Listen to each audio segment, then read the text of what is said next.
Hi there, my name's Alasdair Kennedy and I'm the Sociable Social Worker, and I give practical advice to social workers and those looking to foster and adopt.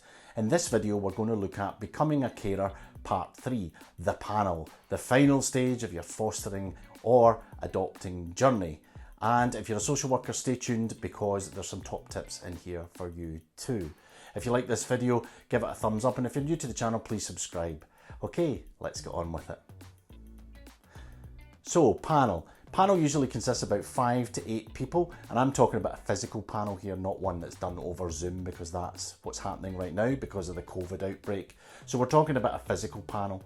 It's usually about 5 to 8 people, and that'll be the chairperson, the vice chair, the panel advisor, which usually comes from the agency or the local authority and is usually a social worker. They might be an ex-looked after child.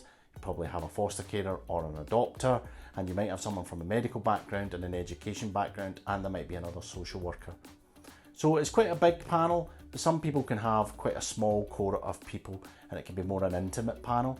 But don't worry, they're not there to reassess you, they're not there to trip you up, they're there to help you through the process and will help you answer the questions positively. Top tip number 1, be prepared. Bring all your documents with you.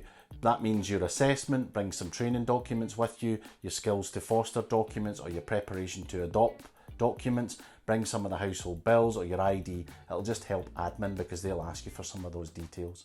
And also be prepared to be asked questions about why were you motivated to foster and adopt. And as I've said in previous videos, don't say, I want to make a difference, because that won't go down well.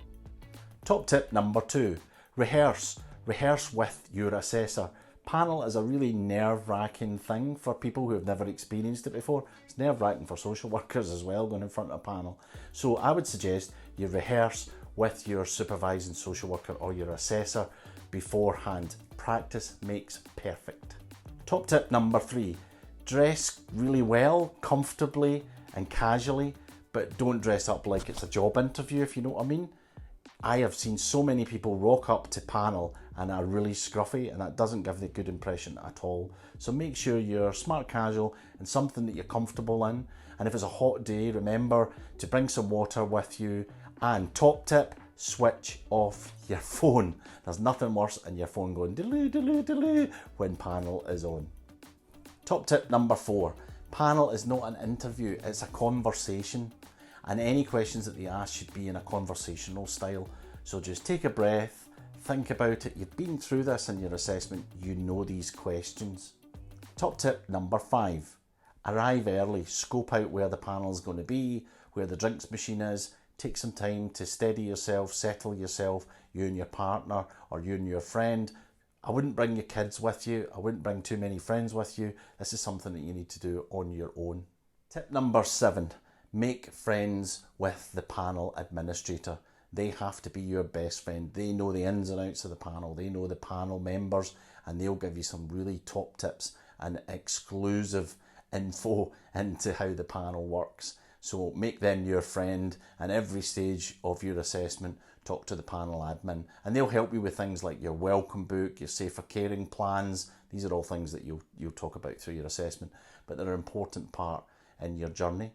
So panel should only take 30 minutes to an hour, and most panels will come back, deliberate quite quickly, and come back and say, yes, you can foster, you can adopt, these are your age ranges, these are the types of children you can foster or adopt. I'm not going to go into great detail with this because that's for another video as well.